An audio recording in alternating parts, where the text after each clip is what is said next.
En 1848, le président Abraham Lincoln a visité les chutes du Niagara, et il a été tellement impressionné par la beauté de cette merveille naturelle qu'il a pris des notes, dont la suivante. Quand Colomb a cherché ce continent pour la première fois, quand le Christ a souffert sur la croix, lorsque Moïse a conduit Israël à travers la mer Rouge, même quand Adam est sorti pour la première fois de la main de son Créateur, alors comme maintenant, le Niagara rugissait ainsi.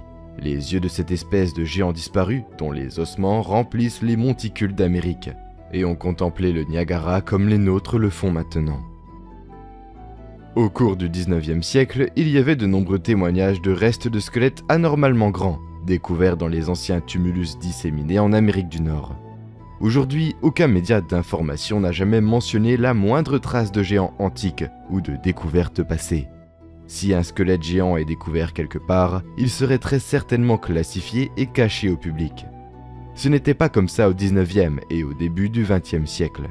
Presque chaque année, il y avait au moins quelques titres de journaux annonçant la découverte d'anciens squelettes géants. Il semblait tout à fait normal de trouver des ossements de géants en Amérique. Lorsque les premiers colons ont creusé d'anciens monticules pour préparer les routes, les fermes et les bâtiments, le New York Times en particulier a écrit de nombreux articles de presse sur les découvertes de géants. Lisons quelques-uns d'entre eux, en commençant par celui qui porte ce titre. Les ossements d'un géant ont été retrouvés, qui a été publié le 25 mai 1882, et se lit comme suit. Un crâne de taille héroïque et de forme singulière a été découvert parmi les vestiges des constructeurs de tumulus, de la vallée de la rivière Rouge. Le monticule avait un diamètre de 18 mètres et une hauteur de 12 mètres. Près du centre, on a trouvé les ossements d'une douzaine d'hommes et de femmes, mélangés aux ossements de divers animaux. Le crâne en question était le seul parfait, et près de lui ont été retrouvés des ossements anormalement grands. L'homme qui les portait était manifestement un géant. Une enquête approfondie sur le monticule et son contenu sera menée par la Société historique. Dans un autre journal du 5 mai 1885, on peut lire ceci. La semaine dernière, un petit monticule près de Homer a été ouvert par des écoliers qui ont trouvé un squelette. Aujourd'hui, une nouvelle recherche a été effectuée, et à plusieurs mètres sous la surface de la Terre, dans une grande chambre forte avec un sol en pierre et un revêtement d'écorce, furent trouvés 4 énormes squelettes, 3 étant chacun de plus de 2 mètres de long, et le dernier de 8. Cet article, tiré du San Antonio Express, parle d'un crâne géant qui fait 2 fois la taille d'un humain normal. Et il y a aussi une photo. L'article dit « Le crâne d'un géant de la plage est découvert par des ouvriers de la WPA, près de Victoria. Considéré comme le plus grand jamais trouvé dans le monde, une tête normale également a été trouvée. Ce Texas a eu un géant sur la plage, il y a longtemps. Il semble probable d'après le grand crâne récemment mis à jour sur un monticule dans le comté de Victoria. Il s'agirait du plus grand crâne humain jamais découvert aux États-Unis, et probablement dans le monde. 2 fois la taille du crâne d'un homme normal, les fragments ont été déterrés par W. Defett, un archéologue qui fouille le monticule dans le comté de Victoria, dans le cadre d'un projet WPA, parrainé par l'Université du Texas. Dans le même monticule et au même niveau, un crâne de taille normale a été trouvé. Les pièces prélevées dans le tumulus ont été reconstituées dans le laboratoire de la WPA, sous la supervision d'anthropologues physiques. Une étude est en cours pour déterminer si l'énorme crâne était celui d'un homme, appartenant à une tribu d'hommes extraordinairement grands, ou si le crâne était celui d'un membre anormal d'une tribu, un cas de gigantisme. Plusieurs grands ossements humains ont été mis au jour sur ce site. Un autre article du New York Times écrit en 1897 se lit comme suit. L'un des 3 tumulus récemment découverts dans cette ville a été ouvert. On y a trouvé le squelette d'un homme de taille gigantesque. Les os mesuraient de la tête aux pieds plus de 2,7 mètres et étaient dans un bon état de conservation. Le crâne était aussi grand qu'une mesure de demi-boisseau. Quelques tiges de cuivre finement trempées et d'autres reliques reposaient près des ossements. Le monticule d'où ces reliques ont été extraites mesure 3 mètres de haut et 10 mètres de long, et varie de 2 à 2,50 mètres en largeur. Les 2 monticules de moindre taille seront bientôt excavés. Cet article du Simple Globe, écrit en 1904, indique « Les os d'un squelette humain de 3,3 mètres de haut sont enterrés dans le Nevada. Des ouvriers occupés à creuser du gravier ici ont découvert aujourd'hui, à une profondeur d'environ 3,5 mètres, Beaucoup d'os, une partie du squelette d'un être humain gigantesque. Le docteur Samuel se les a examinés et a déclaré qu'il s'agissait des os d'un homme qui devait mesurer près de 3 mètres de haut. Apparemment, ces découvertes étaient quelque chose de tout à fait normal à l'époque, et elles n'étaient pas cachées au public comme elles le sont aujourd'hui. Les découvertes de squelettes géants n'étaient pas limitées à l'Amérique du Nord. Cet article parle d'un squelette de géant trouvé dans une grotte au Mexique. L'article se lit comme suit. Charles C. Clapp, qui vient de rentrer du Mexique, où il s'occupait des intérêts miniers de Thomas W. Lawson, a attiré l'attention du professeur Agassiz sur une remarquable découverte qu'il a faite. Il a trouvé au Mexique une grotte contenant quelques 200 squelettes d'hommes, chacun mesurant plus de 2 mètres de haut. La grotte était manifestement le lieu de sépulture d'une race de géants qui a précédé les Aztèques. M. Clapp a disposé les os de l'un de ces squelettes et a constaté que la longueur totale était de 2,70 m. D'autres articles mentionnent des découvertes de géants en Europe. Cet article, datant de 1892, a été écrit par le London Globe. Il raconte la découverte d'une race de géants dans la France d'aujourd'hui. Il est écrit « En l'an 1890, des ossements humains d'une taille énorme, le double de l'ordinaire en fait, ont été trouvés dans le tumulus de Castelnau et ont depuis été soigneusement examinés par le professeur Kionner qui, tout en admettant que les os sont ceux d'une race très grande, néanmoins il les trouve anormaux dans leurs dimensions et apparemment d'une croissance morbide. Ils ont sans doute rouvert la question des géants de l'Antiquité, mais ne fournissent pas de preuves pour la trancher. Vous n'avez pas idée du nombre d'articles de journaux supplémentaires que nous avons trouvés. On a découvert des géants partout dans le monde, et aujourd'hui, les scientifiques et les archéologues prétendent que cela n'a jamais existé. Cet article s'intitule « Quand les géants parcouraient la Terre ». Il parle des découvertes historiques de géants à l'époque de l'Empire romain, jusqu'au XIXe siècle. Voici ce qu'on y lit. Le passé a été plus prolifique en production de géants que le présent. En 1830, c'est un de ces géants qui était exposé à Rouen.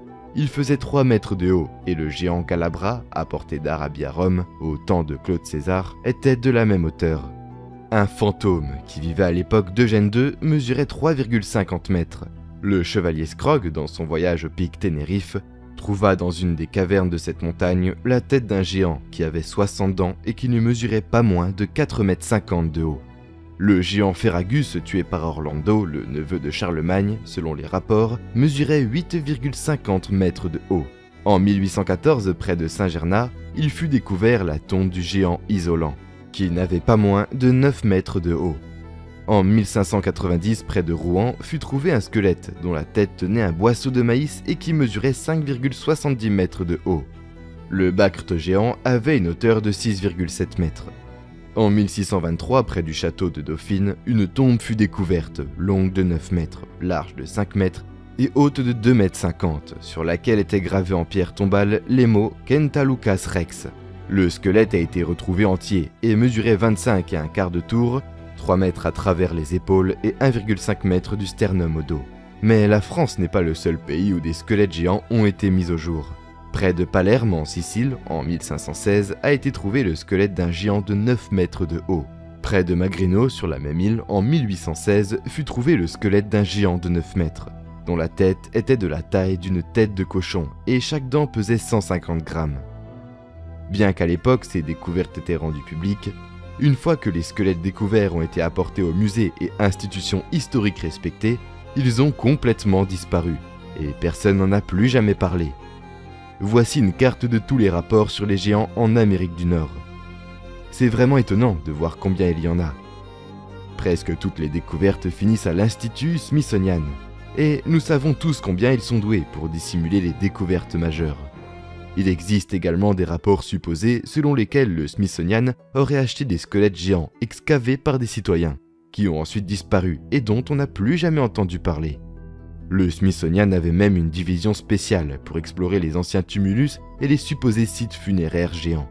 Une découverte célèbre d'un géant, qui a également été dissimulée par le Smithsonian, est le géant de San Diego de 1895, qui était un géant momifié de 2,5 mètres de haut. Il y avait même une photo de la momie géante qui a été montrée dans de nombreux journaux. La momie a été inspectée par de nombreux scientifiques. Après son inspection, le géant de San Diego a été acheté par le Smithsonian. 13 ans plus tard, en 1808, alors que la momie était exposée, le Smithsonian a effectué quelques tests et a soudainement écarté l'idée d'un canular, disant qu'elle était faite de gélatine. Le fait que cela ait pris autant de temps, et après avoir dépensé autant d'argent pour l'acquérir, plus le fait qu'il ait été soigneusement inspecté par des experts 13 ans plus tôt, suggère qu'il y a plus dans cette histoire qu'il n'y paraît. Est-ce une coïncidence qu'absolument toutes les cultures et religions racontent des histoires de géants anciens qui errent sur la Terre? La civilisation sumérienne, qui aurait commencé à peu près 6000 ans avant Jésus-Christ, parle d'une race de géants qui régnait sur les Sumériens, et il existe de nombreuses représentations d'eux. Les archives sumériennes parlent d'un roi géant du nom de Gilgamesh qui a régné pendant 126 ans. Il est généralement considéré par les érudits comme un personnage historique réel, puisque des inscriptions ont été trouvées, qui ont confirmé l'existence d'autres personnages associés à lui. En Égypte ancienne, il existe des centaines de représentations de géants, et les archives égyptiennes décrivent les anciennes dynasties de pharaons comme étant une race de grands géants. Et des centaines de sarcophages géants ont également été découverts, mais les momies qui s'y trouvaient avaient été pillées depuis longtemps. Cette histoire inhabituelle, avec un titre « Des géants égyptiens préhistoriques », a été rapportée dans plusieurs journaux et lectures.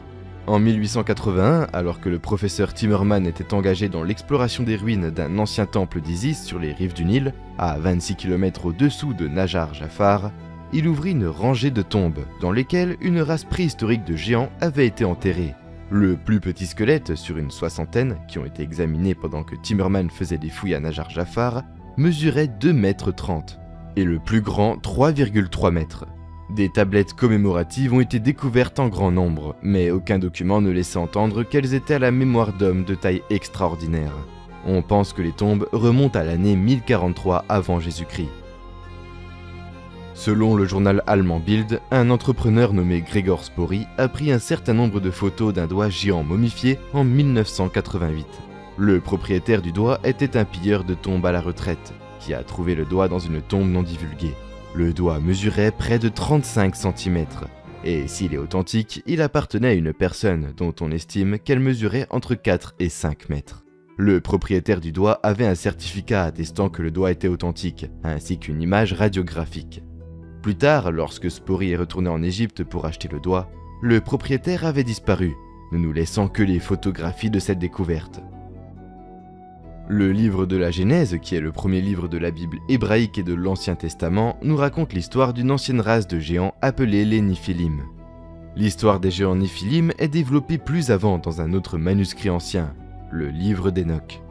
Apparemment, les veilleurs, qui étaient des anges déchus, se sont croisés avec les femmes de la terre, et c'est ainsi que sont nés les géants Néphilim. Nous savons que ces anciens manuscrits décrivaient le grand déluge, une inondation massive qui, selon les données scientifiques, s'est réellement produite. Si le déluge biblique était réel, les géants Néphilim pourraient-ils aussi être réels? Les histoires de géants ne s'arrêtent pas là. Chaque tribu amérindienne raconte l'époque où les gens régnaient sur l'Amérique du Nord, et il y avait des guerres brutales entre les géants et les Amérindiens. Les tribus durent s'unir contre un groupe de géants cannibales à poils roux et les combattir jusqu'à l'extinction. L'existence de géants pourrait certainement expliquer certaines des structures mégalithiques massives qui existent dans le monde, qui à ce jour n'ont aucune explication sur la façon dont elles ont été déplacées, comme la pierre du sud à Baalbek au Liban, qui pèse la bagatelle de 1242 tonnes. Sur le mont Sharia, dans le sud de la Sibérie, des chercheurs ont découvert un mur absolument massif de pierres de granit. Certaines de ces gigantesques pierres de granit pèseraient plus de 3000 tonnes, soit plus du double du poids de celles du Liban. Il est intéressant de noter que le nom original de Stonehenge était les géants denses, ou l'anneau des géants. Stonehenge est un nom saxon tardif qui se traduit par les pierres suspendues. Les géants font également partie de la mythologie celtique, de la mythologie grecque et romaine, les hindous, les bouddhistes, les nordiques et même dans le folklore japonais shinto. En fait, il existe une vidéo étonnante d'une ancienne parade militaire du Japon impérial, dans laquelle les Japonais montrent fièrement cet énorme géant et le font défiler aux côtés des soldats impériaux. Il a été dit que ce géant était le dernier membre d'une tribu de géants appelée Cha-Cha, qui vivait sur une île portant le nom de Aashima. Il existe également de nombreux récits historiques de géants. Flavius Josephus, un érudit et historien juif du 1er siècle, a écrit ceci. Pour cette raison, ils ont retiré leur camp à Hébron, et quand ils l'eurent prise, ils en tuèrent tous les habitants. Il restait jusqu'alors la race des géants, qui avaient des corps si grands et des visages si entièrement différents des autres hommes qu'ils étaient surprenants à la vue et terribles à l'ouïe. On montre encore aujourd'hui les ossements de ces hommes, contrairement à toute relation crédible d'autres hommes.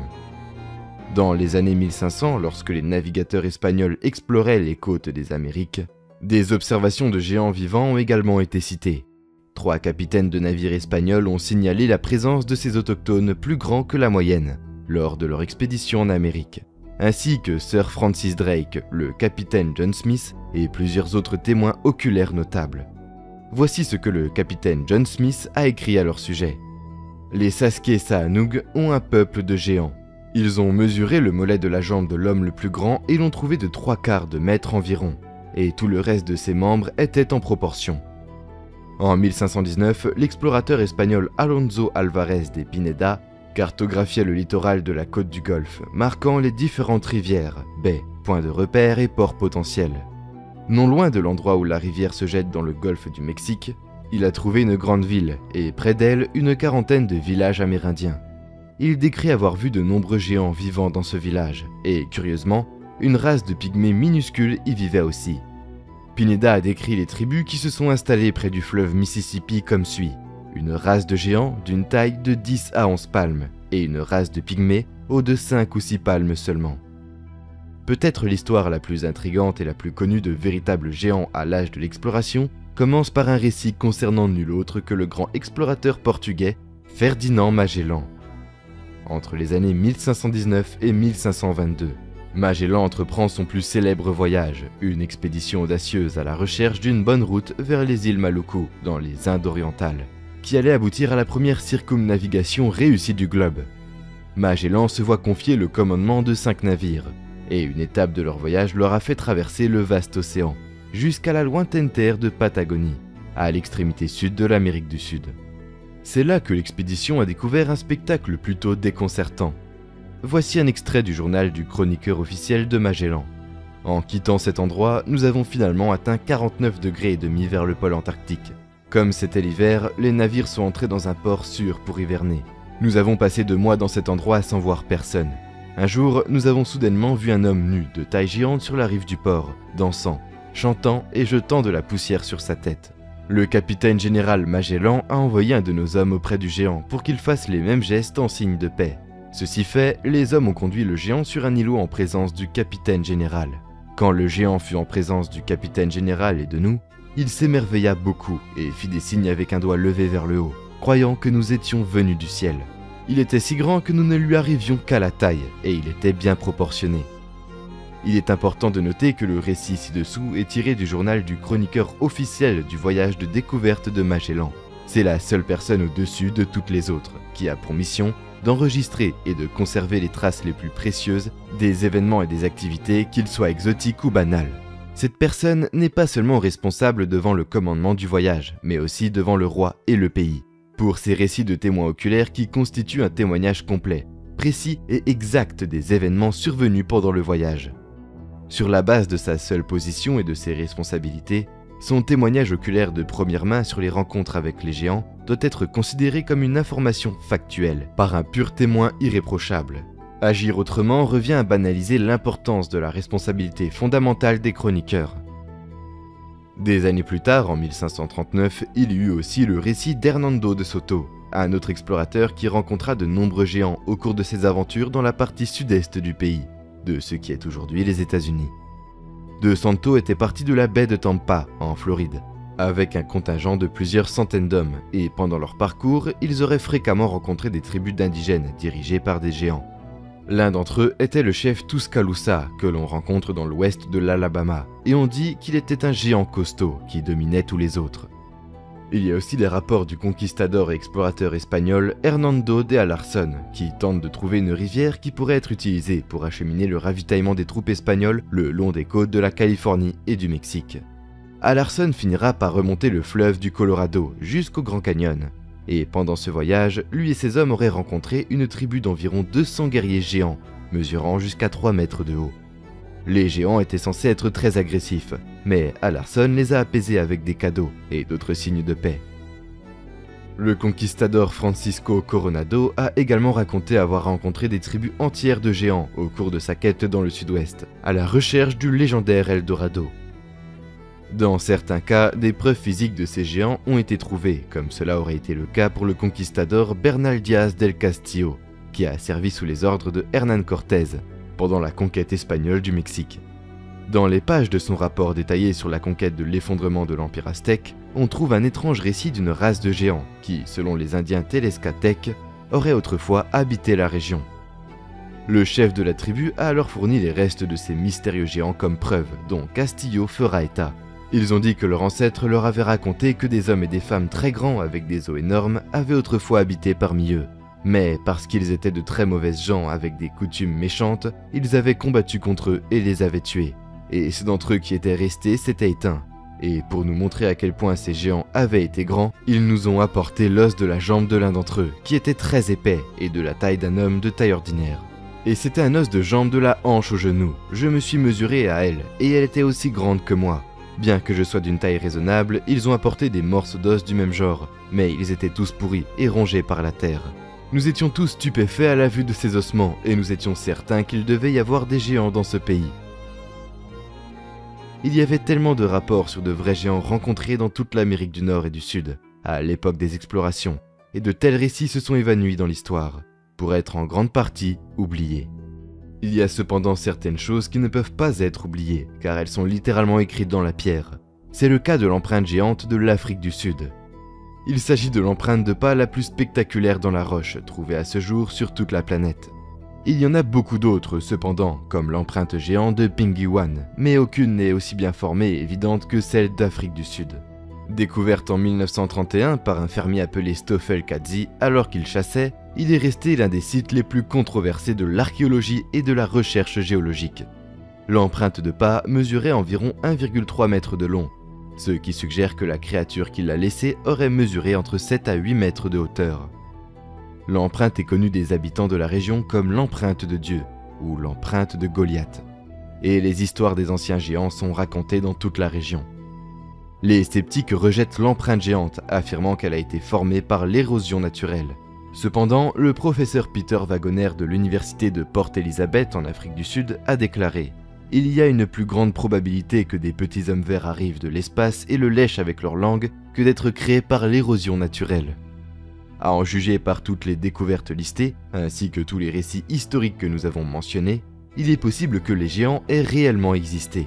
Mais serait-il possible que quelque part, dans un endroit reculé, une espèce de ces êtres énigmatiques soit encore en vie, se cachant de l'humanité? Nous ne pouvons pas terminer cette vidéo sans parler de la plus célèbre rencontre avec un géant, qui n'a pas eu lieu dans les temps anciens, mais en 2002. Cet événement, qui est toujours classifié par le gouvernement américain, a été révélé dans l'émission de radio populaire Coast to Coast. Après que des témoins de l'événement aient raconté leur histoire de manière anonyme, les événements se seraient produits en 2002, dans le désert d'Afghanistan, quand une équipe de l'armée américaine a disparu. Une force d'intervention spéciale a été envoyée pour découvrir ce qui s'était passé, et les soldats ont marché le long d'un sentier montagneux accidenté, jusqu'à ce qu'ils arrivent à l'entrée d'une grande grotte. Contournant la clairière de la grotte, il y avait des morceaux d'équipement militaire américain cassés et des engins éparpillés avec des traces de sang dessus. Le groupe de travail était sur le point de pénétrer dans la grotte pour rechercher les soldats disparus, lorsqu'un humanoïde de 3 mètres de haut, roux et à double dent, est apparu et les a attaqués. D'après les témoins, le géant a transpercé l'un des soldats avec sa longue lance, le tuant sur le coup, avant que le reste de l'escouade ne puisse l'abattre en lui tirant dessus pendant 30 secondes d'affilée. Une fois le géant mort, le groupe de travail est entré dans la grotte et a trouvé des restes d'ossements humains, ce qui a conduit les militaires à penser que la créature était cannibale. Lorsque cet incident choquant a été rapporté au quartier général, le corps du géant a été emballé et chargé dans un hélicoptère et transféré dans un lieu secret aux États-Unis pour y être étudié. Le géant pesait environ 500 kg, selon l'estimation de l'équipe qui a transporté le corps du lieu d'enlèvement aux États-Unis. Le géant portait une toile ou une peau d'animal pour protéger ses pieds, comme une sorte de mocassin. S'il y avait un géant vivant caché depuis tant d'années dans les grottes d'Afghanistan sans être découvert, nous devons supposer que ce géant ne doit pas être le seul à vivre sur cette planète. Il doit sûrement y en avoir beaucoup d'autres quelque part. Cette mystérieuse créature a été filmée dans le désert du Portugal il y a quelques années. Serait-ce un autre géant qui se cache de l'humanité? Je pense à toutes les découvertes secrètes qui existent. Nous devrions être heureux de savoir qu'il y a des milliards d'années, les dinosaures existaient. Si cela était gardé secret, qui pourrait croire que des créatures de plus de 53 mètres de haut ont existé? Et si nous savons avec certitude que des reptiles géants, des oiseaux géants, des poissons géants et des plantes géantes existaient sur Terre, est-il si difficile de croire que des humanoïdes géants ont aussi existé? Et peut-être existe-t-il encore?